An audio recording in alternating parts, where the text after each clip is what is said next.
ہم پڑھے ہیں ایڈیمز یعنی ضرب المثل. اب باری ہے ایڈیم نمبر 41 کی. مل کر اسے پڑھتے ہیں. hit the bull's eye meaning to be exactly right about something or achieve the best result possible. بالکل درست طریقے سے کسی کام کو کرنا اور اس سے بہترین نتیجہ نکالنا. Sentence: To get this idea approved would be to hit the bull's eye.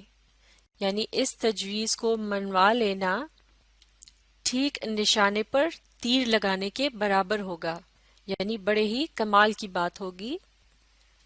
آپ دیکھتے ہیں idiom 42. Let the cat out of the bag meaning to reveal the secret carelessly or by mistake. یعنی لاپرواہی یا پھر غلطی سے کسی راز کو کھول دینا. Sentence: Now that he had let the cat out of the bag, he had to admit that he was behind the whole drama. یعنی now that he had let the cat out of the bag یعنی چونکہ اب اس نے بھانڈا پھوڑ دیا ہے یا راز کھول دیا ہے تو اسے یہ ماننا پڑا کہ اس سارے کھیل کے پیچھے وہ خود تھا، یعنی جو کچھ بھی ہوا اس کے پیچھے خود اس کا اپنا ہاتھ تھا. Idiom number 43. Make a face meaning to show dislike or disappointment through facial expressions. یعنی ناپسندیدگی کی وجہ سے کسی چیز کو دیکھ کر ناک منہ چڑھانا. Sentence: Sarah made a face at the sight of vegetables for lunch. یعنی جب سارا نے یہ دیکھا کہ دوپہر کے کھانے میں سبزی بنی ہے تو اس نے ناک منہ چڑھایا. Idiom number 44. Open Pandora's box meaning to find a source of great troubles and problems. یعنی جس جگہ سے یا جس وجہ سے مسائل پیدا ہو رہے ہوں اس کو سامنے لانا. Sentence: The leak of the official documents opened up the Pandora's box to investigate those involved in the leak. یعنی سرکاری دستاویزات لیک ہونے یا افشا ہونے کی وجہ سے ایک پینڈورا کا ڈبہ ہی کھل گیا، یعنی مسائل کے گڑھ کو جیسے کھول دیا گیا ہو. تو اب ان لوگوں سے متعلق تفتیش شروع ہو جائے گی جو کہ اس لیک میں یعنی راز کو افشا کرنے میں ملوث تھے. Idiom 45. It's Greek to me meaning something that is not understandable. یعنی کوئی ایسی بات یا چیز جو کہ آپ کو سمجھ نہ آئے، تو گویا وہ ایسے ہی ہے جیسا کہ یونانی زبان آپ کے لیے ہو جو کہ یقیناً آپ کی سمجھ سے باہر ہوگی. Sentence: He could not understand a word of the lecture. It was all Greek to him.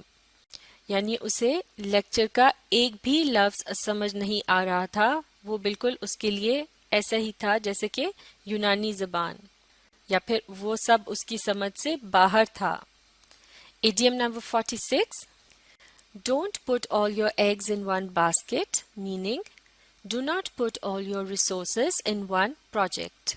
یعنی اپنا تمام سرمایہ جو ہے وہ صرف ایک ہی قسم کے کاروبار پر نہیں لگا دینا چاہیے، کیونکہ اگر اس میں نقصان ہو جائے تو وہ سارے کا سارا سرمایہ ڈوب سکتا ہے. Sentence: You must invest in various projects instead of putting all your eggs in one basket. یعنی آپ کو مختلف قسم کے منصوبوں میں اپنا پیسہ لگانا چاہیے بجائے صرف ایک جگہ پر سارے سرمایہ کو خرچ کرنے کے. Idiom number 47. To call a spade meaning to be brutally frank, outspoken, blunt in speech. یعنی بہت ہی منہ پھٹ ہونا یا حد سے زیادہ بے تکلف ہونا، منہ پھٹ ہونا، یا جیسے بے باک بھی کہتے ہیں، یعنی جو شخص کسی دوسرے کا لحاظ نہ کرے اور سچی بات کو کھل کر منہ پر کہے. Sentence: Let's call a spade. He may be rich but he has no manners. یعنی کوئی شخص کسی امیر آدمی کے متعلق یہ کہہ رہا ہے کہ جو سچ ہے اسے صاف طور پر کہہ دینا چاہیے گو کہ وہ امیر ہے لیکن اس میں کوئی تمیز نہیں ہے.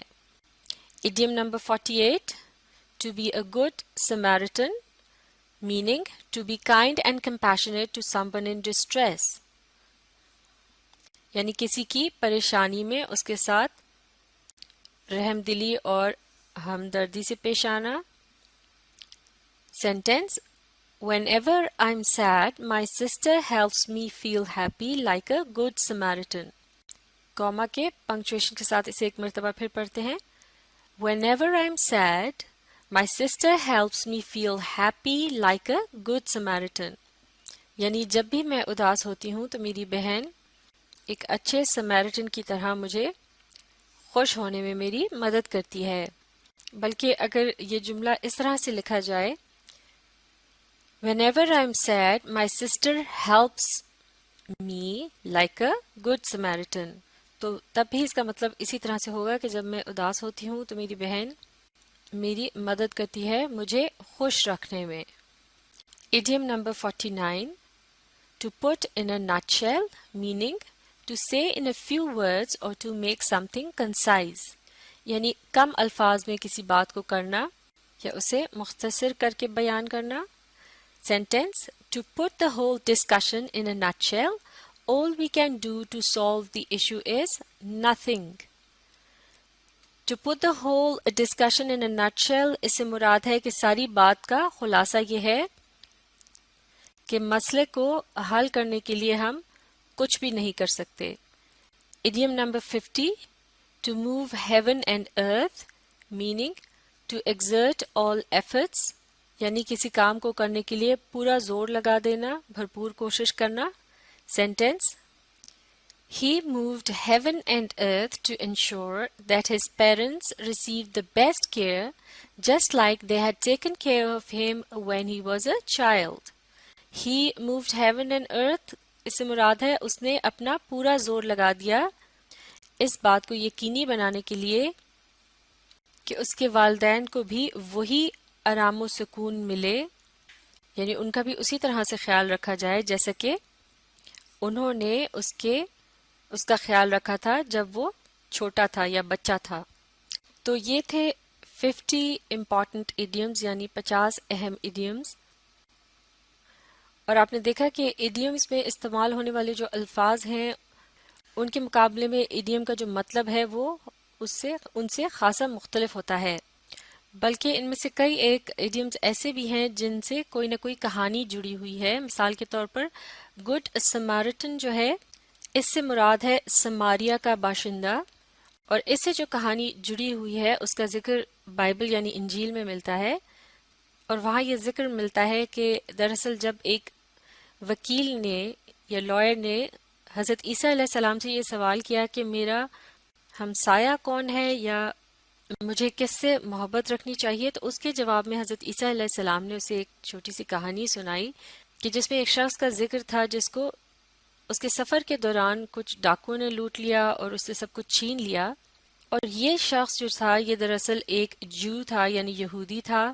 تو اس مصیبت کی گھڑی میں ایک سماریا کا باشندہ یعنی ایک سمارٹن جو تھا وہ وہاں سے گزر رہا تھا، اور اس نے اس کو جب اس حال میں دیکھا تو اس نے اس کی مدد کی. جبکہ سمارٹن جو تھا نا وہ مذہب کے لحاظ سے جو ہیں وہ جوڈائزم سے تعلق رکھتے ہیں، اور ان کی عام طور سے جوز کے ساتھ بالکل بھی نہیں بنتی تھی. یعنی جوز اور جوڈائزم سے تعلق رکھنے والے لوگ جو ہیں وہ آپس میں دشمن تھے. لیکن اس مشکل کی گھڑی میں اس سمارٹن نے اس دشمنی کی ذرا بھی پرواہ نہیں کی اور مشکل کی گھڑی میں اس جو شخص کی مدد کی. تو لہٰذا جب بھی کوئی شخص کسی کی مدد کر رہا ہو تو اس موقع پر اس کے لیے یہ الفاظ استعمال کیے جاتے ہیں گڈ سمارٹن، یعنی جیسا کہ وہ اچھا سمارٹن تھا جس نے اس جو کی مدد کی تھی. اسی طرح سے یہ بات بھی اہم ہے کہ جس طرح سے انگریزی میں کوئی ایڈیم ایک جملے کے اندر شامل کیا جاتا ہے، جیسے کہ اس جملے میں آپ دیکھ سکتے ہیں لیٹس کال اے اسپیڈ، لیکن جب اس کا اردو ترجمہ کیا جائے گا تو اسے اس طرح سے نہیں کہا جائے گا کہ بیلچے کو بیلچا ہی کہا جانا چاہیے، کیونکہ اسپیڈ سے مراد ہے بیلچا. البتہ اس کا جو اصل معنی ہے یعنی سچی بات کو صاف صاف کہنا چاہیے تو اسے اردو ترجمے میں استعمال کیا جائے گا۔ اسی طرح سے اگر اس لفظ کو دیکھ لیں نٹ شیل، یعنی جس طرح سے اخروٹ کی گری اپنے خول کے اندر بند ہوتی ہے، تو لہٰذا اسی سے اس ایڈیم کا اس طرح سے مطلب نکالا گیا ہے کہ بہت کم الفاظ میں اپنی بات کو سمو دینا، جیسے کہ اخروٹ کی گری اپنے خول میں بند ہوتی ہے۔ اسی طرح سے جیسے کہ اس ایڈیم میں کہا گیا تھا کہ don't put all your eggs in one basket, اب اس کا اردو ترجمہ تو یہ بنتا ہے کہ سارے انڈوں کو ایک ہی ٹوکری میں نہ رکھو، جبکہ اس کا اصل مطلب یہ ہے کہ اپنا تمام سرمایہ جو ہے وہ ایک ہی کام پر مت لگاؤ۔ تو اگر آپ اس کا اصل مطلب جانتے ہیں تو آپ بڑی خوبی کے ساتھ اسے اپنی گفتگو کے دوران بات میں وزن پیدا کرنے کے لیے اور اسے دلچسپ بنانے کے لیے اپنے جملوں کے اندر اسے استعمال کر سکتے ہیں۔ تو لہٰذا ایڈیمز کے اندر کچھ اس قسم کے بھی الفاظ یا اصطلاحات استعمال کی جاتی ہیں جن سے ایک ذہن میں تصور سا بنتا ہے، جیسے کہ اس ایڈیم سے اب ذہن میں یہ بات آتی ہے جیسے ایک ٹوکری پڑی ہے اور تمام انڈے اس میں رکھے گئے ہیں، تو لہٰذا اس کا اس بات سے بڑا اچھا تعلق بنتا ہے کہ اپنے تمام جو ریسورسز ہیں یا آپ کے پاس جو سرمایہ ہے اسے آپ ایک ہی کام پر لگا دیتے ہیں۔ اسی طرح سے یہ جو ایڈیم ہے پینڈوراز باکس، اس سے متعلق بھی ایک کہانی جڑی ہے جو کہ قدیم یونانی کہانی ہے، جس میں دو بھائیوں کا ذکر موجود ہے کہ جن کی غلط حرکتوں کی وجہ سے خداوند زوئس جو ہے، یعنی یونانی جسے خدا مانتے تھے، تو وہ ان دو بھائیوں کو سزا دینے کے لیے پینڈورا نامی ایک عورت کا پتلا بناتا ہے اور پھر اس میں جان ڈال دیتا ہے، اور وہ چونکہ انتہائی خوبصورت ہوتا ہے، پھر ان دو بھائیوں میں سے ایک اس سے شادی کر لیتا ہے۔ شادی کے موقع پر زوئس انہیں ایک باکس یا ڈبہ تحفے میں دیتا ہے، لیکن ساتھ ہی یہ ہدایت کر دیتا ہے کہ اسے کبھی بھی نہ کھولا جائے۔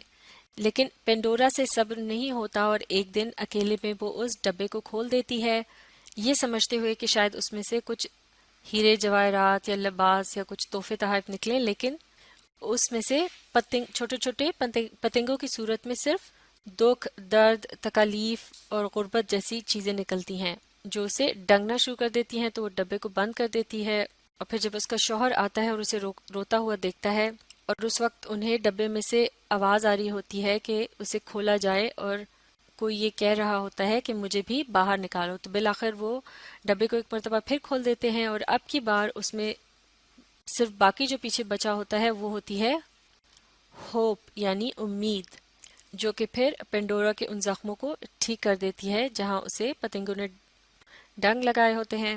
تو لہٰذا اسی کہانی سے متعلق اس ایڈیم کا یہ مطلب بنتا ہے کہ کسی بہت بڑے مسئلے کو کھول دینا یا اس کی شروعات کر دینا۔